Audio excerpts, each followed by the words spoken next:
There's a version of you that you refuse to look at, not a metaphor, an actual functioning part of your personality that you have spent years pretending doesn't exist.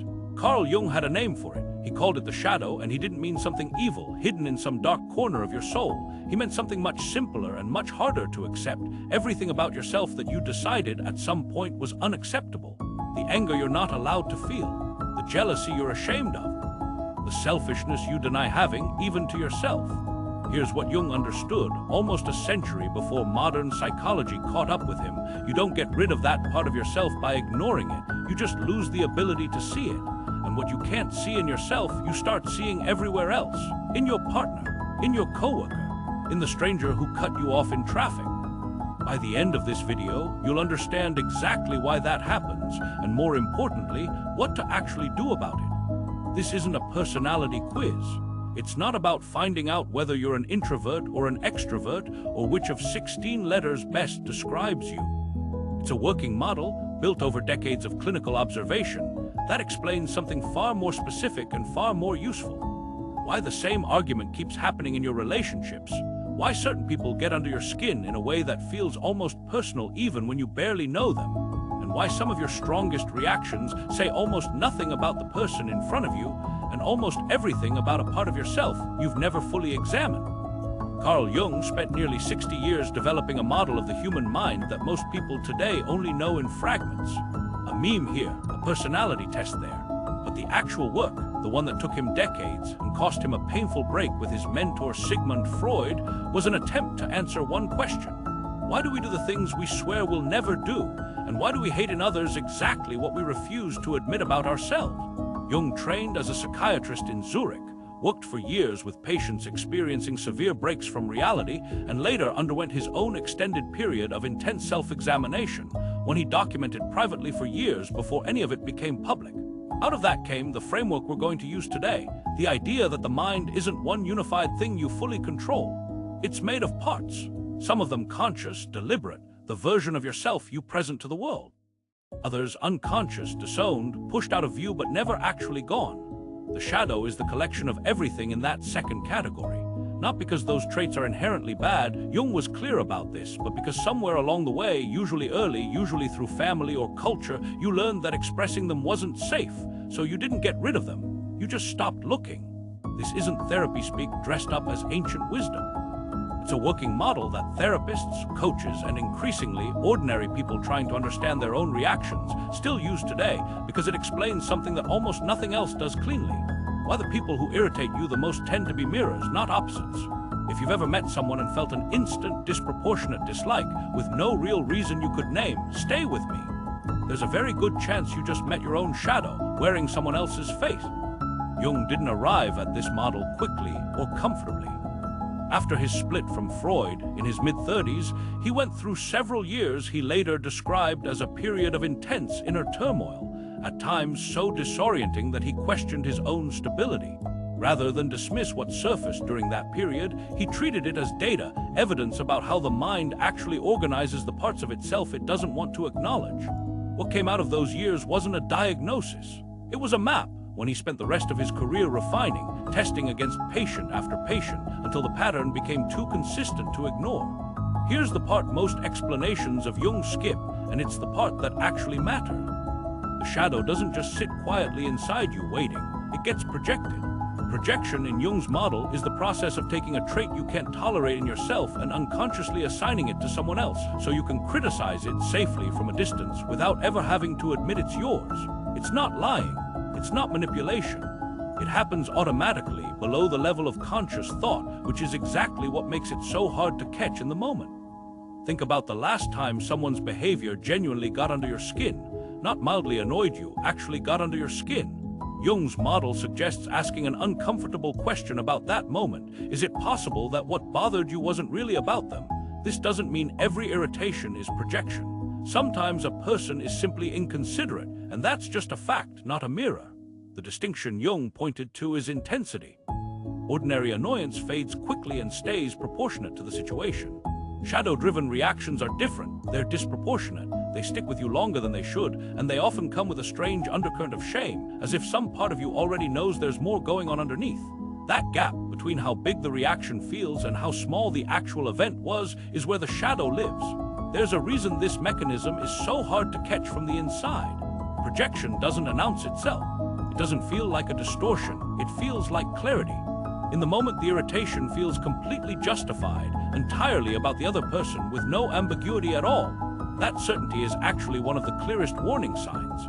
Genuine, proportionate reactions usually come with some nuance, some acknowledgement that the other person might have their reasons. Shadow-driven reactions tend to feel flat and absolute, as if there's nothing left to consider. If projection is so easy to spot once you know what to look for, why doesn't everyone just stop doing it? Because recognizing your own shadow costs something. It means admitting that the trait you've spent years condemning in other people, the selfishness, the pettiness, the need for control, actually lives in you too. Not as your whole identity, but as a real, active part of it. And for most people, that admission feels less like insight and more like an attack on the identity they've carefully built. Jung noticed this resistance in his patients constantly. The people who reacted with the strongest defensiveness to a gentle observation were, almost without exception, the ones closest to an uncomfortable truth about themselves. Defensiveness, in his model, isn't proof that an accusation is false. It's often a signal that it landed somewhere real. This is also why the shadow tends to attach itself to the exact traits a person was taught, early and often, to suppress. Someone raised to believe anger was dangerous or shameful will usually have more shadow material around anger than someone who was allowed to express it as a child. Someone taught that ambition was arrogant will often bury their own ambition, only to resent it fiercely in anyone bold enough to display it openly. The shadow isn't random. It's shaped, precisely, by whatever you were told was unacceptable about being fully yourself. This is why two people can go through the exact same event and come away with completely different shadow material.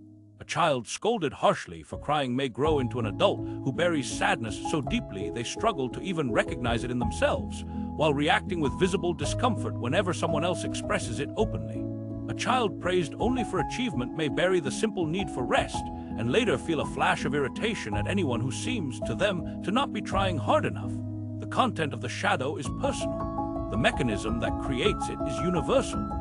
Jung's own writing, drawn from decades of clinical work, described patterns he saw repeat across very different patients, though never presented as a single named case study. A person comes in convinced their marriage is failing because their partner is cold, distant, uninterested. Over weeks of sessions, a different pattern starts to surface. The patient, without realizing it, had spent years suppressing their own need for closeness, having decided somewhere along the way that wanting too much affection made them weak or needy. That suppressed need doesn't disappear. It resurfaces as hyper-awareness of the partner's every small withdrawal magnified far beyond what the actual behavior warranted. The partner might be moderately reserved. The patient experiences it as total abandonment because the wound isn't really about the partner's behavior in the present. It's about a much older refusal to acknowledge their own need in the first place. This is the pattern Jung kept encountering. The people who complain most bitterly about a trait in someone close to them are frequently the ones with the least access to that same trait in themselves. Not because the complaint is fabricated, the partner really might be somewhat distant, but because the emotional charge behind the complaint is coming from somewhere else entirely. Once you start looking for this pattern, you tend to find it in places you didn't expect, including uncomfortably in your own recent arguments. Jung noticed something else worth naming here. The intensity of the accusation often gives away its source. When a complaint about someone else comes with genuine sadness or concern, it tends to be about them. When it comes wrapped in anger, contempt, or a strange sense of personal betrayal, that's usually a sign the shadow has entered the conversation. The emotional temperature of a complaint is often a more reliable clue than its content. There's a phrase attributed to Jung's broader body of work, more a summary of his position than a single verbatim line, that captures the stakes here plainly. Until you make the unconscious conscious, it will direct your life, and you will call it fate. That's not a mystical claim, it's a practical one. A person who never examines their shadow doesn't get to skip its influence, they just experience its effects without ever connecting the dots. The recurring fight with a partner that always seems to be their fault. The coworker who somehow always ends up as the villain of every story. The pattern, across 3 different relationships, of falling for someone who eventually disappoints in exactly the same way. Jung's point wasn't that you're doomed to repeat these patterns forever. It was that you're doomed to repeat them for exactly as long as you refuse to look at the part of yourself generating them. The unconscious material doesn't go away because you stopped paying attention to it. It just keeps steering from somewhere you can't see, which, from the inside, feels indistinguishable from bad luck. This is the uncomfortable trade Jung's model asks you to consider. A small, controlled discomfort now, actually examining what you avoid in yourself, versus a much larger, uncontrolled cost later, watching the same pattern repeat in a new relationship, a new job, a new argument with a different cast of characters playing the same role. Jung wasn't describing punishment for avoidance. He was describing a kind of psychological physics. Energy that isn't consciously directed doesn't disappear, it just finds an unconscious outlet, usually the least convenient one available. The colleague who explodes over a minor scheduling mix-up isn't overreacting to the schedule. They're discharging pressure that had nowhere else to go, built from every smaller frustration they never let themselves name. Here's the part Jung insisted on that most simplified explanations leave out entirely. The shadow isn't only made of traits you'd call bad. Sometimes it's made of strength you were never allowed to use. A person raised to be endlessly agreeable, to never take up too much space, to always defer, often buries their own assertiveness just as deeply as someone else buries their anger. That assertiveness doesn't disappear either. It shows up as intense, sometimes uncomfortable admiration or resentment toward people who are simply confident and direct. Jung called this the golden shadow, the positive qualities you disowned because somewhere, someone made you believe they weren't allowed to be part of who you are. This matters because it changes what integrating the shadow actually means. It's not a purely corrective process, purging yourself of hidden flaws. It's closer to reclaiming a fuller version of yourself, one that includes both the traits you were ashamed of and the strengths you were taught to suppress. The person who admires a bold, outspoken colleague with an intensity that feels slightly out of proportion may not be envious of that colleague at all. They may be looking, without realizing it, at an unlived version of their own capacity for directness, one they never gave themselves permission to develop. This is often the harder half of shadow work to accept, because reclaiming a strength can feel more exposing than admitting a flaw. Owning that you have a temper is uncomfortable, but socially familiar. People expect that kind of confession. Owning that you've been quietly diminishing your own ambition or your own talent for years in order to stay likable or unthreatening tends to require a different, less rehearsed kind of honesty. So how do you actually find your own shadow material without years of formal analysis? Jung's clinical work points to a few reliable signals, and you can start applying them today. First, track disproportion. The next time someone's behavior irritates you far more than the situation seems to justify, don't ask what's wrong with them. Ask a harder question. What would it mean if this reaction is actually about me? You're not looking for guilt here, you're looking for information.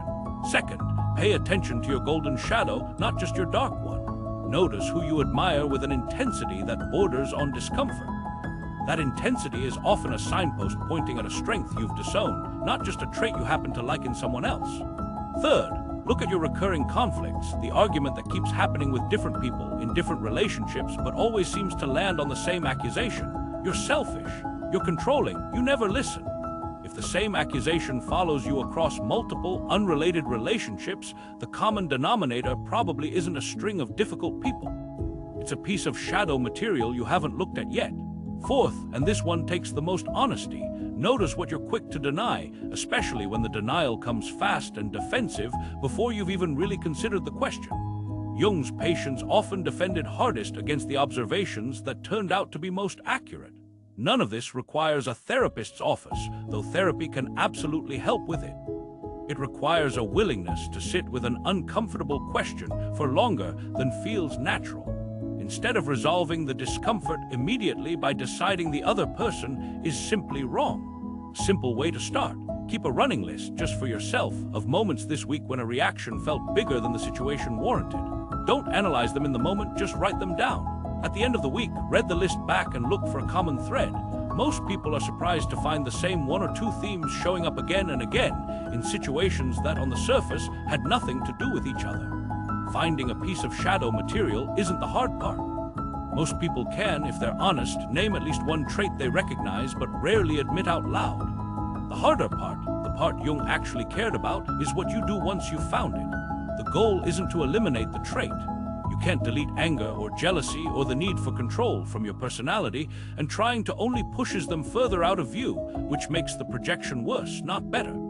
The goal is integration, acknowledging the trait exists in you, understanding where it came from, and choosing consciously when and how it gets expressed, instead of having it leak out sideways in disproportionate reactions to other people. In practice, this often looks smaller and less dramatic than people expect. It might mean the next time you feel a flash of irritation at someone's behavior, pausing before responding and privately asking whether any part of that reaction belongs to you. It might mean admitting out loud to someone you trust that you're more controlling than you like to think, instead of continuing to frame every disagreement as the other person being unreasonable. It rarely feels good in the moment. Jung was honest about that too. He never described this process as pleasant. But every person who's actually done it describes the same result afterward. Relationships that stop repeating the same fight, and reactions that finally match the size of what's actually happening in front of them. There's also a version of this that happens in real time, mid-conversation, which is harder but more useful once it becomes a habit. The next time you feel your voice rising over something objectively small, try a single sentence silently to yourself before you respond. Is this reaction about what just happened or about something older? You don't need an immediate answer. Just asking the question tends to shrink the reaction back down to its actual size. Jung believed that the work of facing your own shadow was never really finished. There wasn't a point where you'd integrated everything and could stop paying attention. But he also believed it changed meaningfully how a person moved through the rest of their life. People who do this work consistently report something specific. Their conflicts get smaller, not because life gets easier, but because they stop adding an extra layer of old, unrelated material onto every new disagreement. An argument about who forgot to pay a bill stays an argument about a bill, instead of quietly becoming a referendum on every time you've ever felt unseen or unimportant. It also changes how you relate to the people who irritate you most. Instead of experiencing them as proof that the world is full of difficult, unreasonable people, you start to notice what specifically about their behavior triggers you. And that specificity is usually the most direct map you'll ever get to your own unexamined material. This is, in the end, what Jung meant by individuation, the lifelong process of becoming a more complete version of yourself, not by adding new traits, but by reclaiming the ones you disowned along the way, the ones you decided at some point weren't allowed to be part of who you are. People who take this seriously over years often describe a quieter kind of change than they expected. Not a dramatic personality shift, nothing that would be visible to a stranger. Just a growing sense of no longer being surprised by their own reactions, a feeling of finally being on the inside of their own decisions instead of watching themselves repeat something they don't fully understand. None of this makes you a bad person for having a shadow. Everyone has one. Jung was direct about that. The goal was never a life free of unacceptable traits, because that life doesn't exist for anyone. The goal was a life where those traits don't run the show from somewhere out of view. The next time you feel a reaction that seems just slightly too big for the moment causing it, that's not a sign to look harder at the other person. It's an invitation, uncomfortable as it might be, to look at yourself.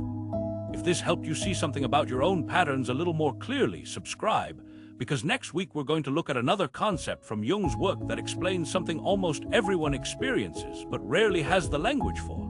And before you go, one question worth sitting with.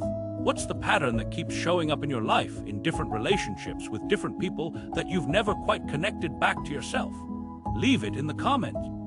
You might be closer to an answer than you think. Jung spent his whole life circling this same idea from different angles, in different books, with different patients, because he believed there was no final version of this work, no point where a person could say they were finished. That's not a discouraging thought. It's closer to permission to keep looking, a little at a time, without needing to have it all figured out today.